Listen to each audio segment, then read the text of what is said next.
Yesterday I mentioned that I would do a series of mini homilies on the issues that we've been facing in recent years, particularly around the vaccine. And I've spoken on some of these things before, but I think there's a need, because I think there will be probably similar things that arrive on the horizon in the future, and we will need to be clear in our thinking on these things. And the reason I think this is needed is because there are different opinions in the Catholic world that often are not right, and we want to make sure that we have a proper Catholic mind on these things. Today, the first little topic is really vaccines in themselves, or medicines in themselves. There are a couple of errors that we can enter into with a misunderstanding, and sometimes you find this among other Christian or religious sects. One is this, that God will be my protection. I don't need any extra assistance at the natural level. They take something like they read in the Gospels where Jesus says the true believers, or it's in the Gospel of St. Luke, the true believers will handle poisonous snakes and not be bitten and not die. And then some people will take this literally, handle poisonous snakes and do die. And clearly they are thinking that they don't need to take any natural precautions at the natural level. God will look after everything in their life without any use of human intelligence, at the service of their human and Christian life. And the name of that error is a thing called fideism. It's where I rely on faith alone. And whereas the Catholic tradition has always been faith and reason, we use our intelligence in our natural life, and then also we use our intelligence at the service of our faith in our supernatural life. And thereby the Church, the Catholic Church, has always supported the true discoveries of science and the use of human reason in living a decent human life. And some obvious things that we could say in response to that kind of fideism, or a subtle ulterior or alternative version of it, and it's what I would call natural fideism. And natural fideism goes a little bit like this. It's the same kind of argument, but just one step down. It says, God's given me a human body and an immunity system. I don't need anything else. I don't need any medicines, etc., etc. I'll rely on the natural gift that God has given me. And first of all, that is to not only be unintelligent, but to be not reflective on the world around us in our Christian faith as well. For example, we know, well, not just example, but it's a truth of our faith, we know that original sin happened, and thereby evil and suffering and death and disease comes into the world. So our immunity system is not working as efficiently as it once did. So it's a lack of looking properly with a Christian gaze to understand that even if God has given me an immunity system, I cannot rely on that only, because there are diseases abroad, and then I must bring my human intelligence and all my other powers in my human life to assist whatever things I might face.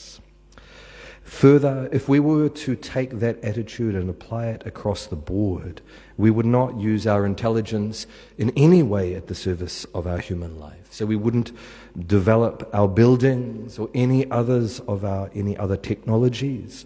We would simply say, God's given us nature, we'll just live among the trees and in the caves, and we'll just pick the fruits that fall from the trees. And clearly we don't live that way, and nor has any Christian really ever entertained that, except for heretical sects who have thought wrongly on those things. So first of all, let us denounce these fideistic errors, whether it's supernatural fideism, faith alone, God will just look after everything, and I don't use any resources at the human level, and then nature alone, which is a kind of natural fideism, naturalism.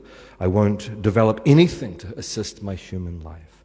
And clearly as Catholics, and intelligent human beings, we will use our intelligence to assist our human life, including the health of our body. So therefore we will look for medicines that assist, whether natural medicines or now we have so much technology, we use those natural ingredients to create synthetic medicines. And that it is right and just to do so. To not do so is a certain lack of understanding and a lack of faith, in fact. And just here, the final point on this little mini aspect of this overall topic. The question then becomes, within the world of medicine, are we allowed to do something to our body that might harm it a little bit in order to look after the overall good of our body? And the simple response to that question is yes. And I'll give you a number of examples of how we do this ordinarily. Because the question is a philosophical one and a religious one. Am I allowed to do evil to my body that good come of it? And the answer is yes in a Catholic understanding, a proper understanding. We do this ordinarily every day in our human life. We do material evils. And here we must make a clear distinction between material evil and moral evil. Moral evil is what we would call in our Christian life sin. It would be something unethical if we were looking at it philosophically.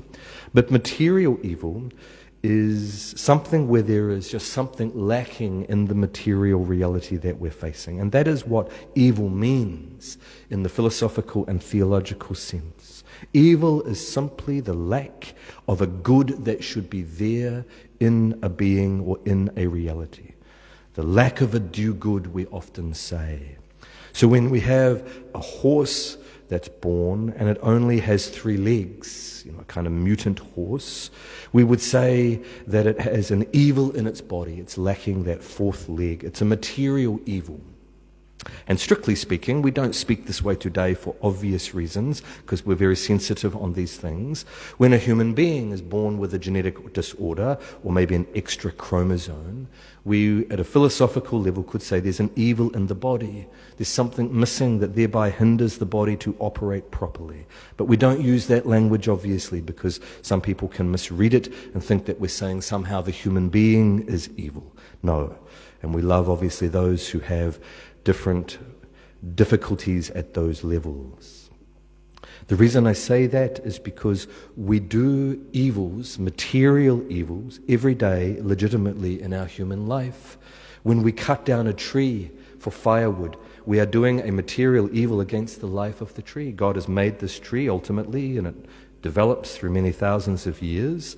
It grows then in its own life. When we cut it down, we do material evil against the life of the tree. We kill it for our varied use, for our material life, for the well-being of our body, and for the integrated life of our soul. So for the well-being of our body, a material good; for the integrated life of our soul in our body, a spiritual good.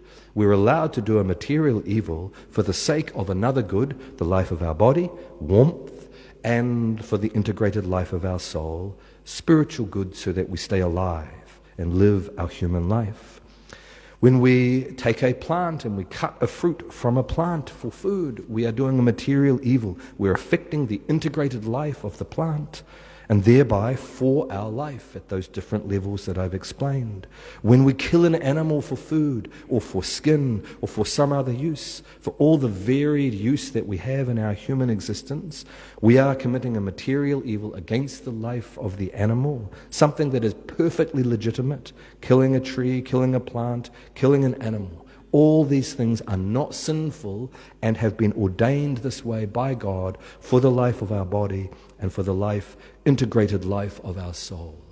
So I lay all of that out to show us that, because sometimes the criticism, even within the Catholic world, is this: a vaccine or some other kind of medicine that might do a little bit of mini harm to our body in order to produce a stronger immune response within us. We cannot do it because this is doing an evil to the body, and thereby it's somehow religiously wrong or wrong in a Christian sense.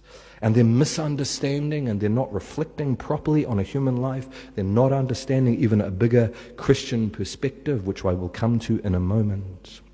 But we also see it in the medical world, even before we speak about vaccines and the very complicated technology they employ. We know that it's okay to amputate a limb, cut off a limb from a human body for the sake of the overall life of the body, a material good, in order to safeguard the integrated life of the soul, a spiritual good. We can do clearly a material harm to the body for the sake of the overall life of the body and the sake of the life of the soul. When we cut off a limb or we remove an organ, etc., etc. So clearly, even in medicine and human life and protecting human life, we can do material damage and material evils to the human body for the sake of greater goods. And so when we look at a vaccine that is introducing an attenuated, like lessened, diminished version of a virus into the human body deliberately, a material evil into the body, it is in order to produce an immune response that will then safeguard, future protect the body when it faces the full version of the virus later down the track. And that is perfectly legitimate. It is using our human intelligence at the service of our human life. And further, it is a proper Christian response because we are putting our human intelligence at the service of our human life. And then with a Christian regard, we know the goodness of our soul and the goodness of our body. We are doing everything possible, legitimately, of course, not sinfully, to protect these goods that have come from God and that Christ himself has assumed. He assumed a human body. And there, my brothers and sisters, we see it clearly. There, nothing wrong with doing such things. But even more, and this is the final point, I know it's a little bit long, the homily. God himself does material evils for the sake of greater goods in the creation. God never does moral evil. He never would lead anyone into moral evil deliberately. It would be blasphemy to accuse him of that.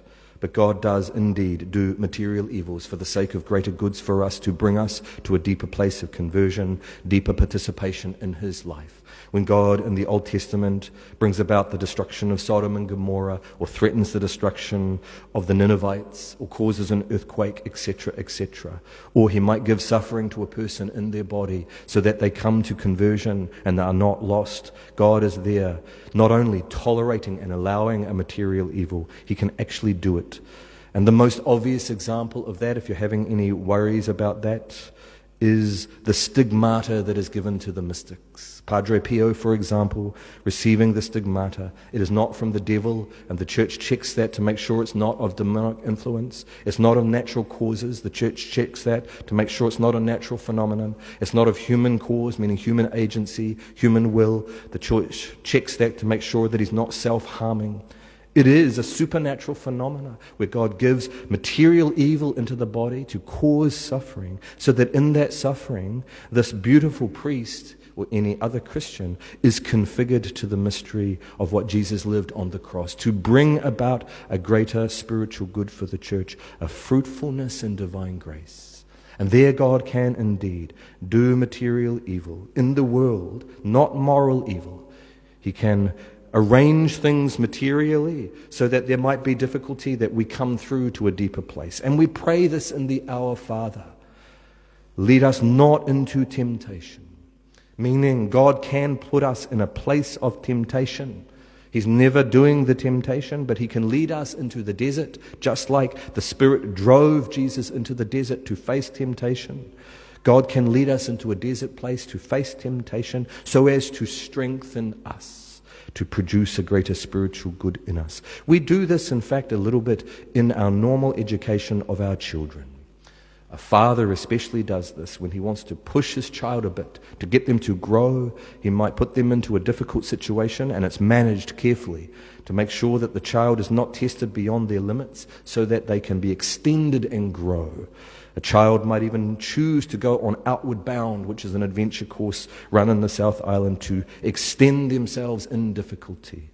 These things we do all the time in human life, and there is nothing immoral about them. So when we put a vaccine into our body, an attenuated version of a virus, in order to stimulate a future or an immune response to safeguard against a future full-blown version of that virus, it is intelligent and it is an act of virtue to do so. The question of the abortion taintedness is another one, and I'll deal with that in the coming days next week. But vaccines in themselves are a perfectly legitimate human medicine that should be employed when there is no other means by which to safeguard against dangerous viruses, especially for children. In the name of the Father, and of the Son, and of the Holy Spirit.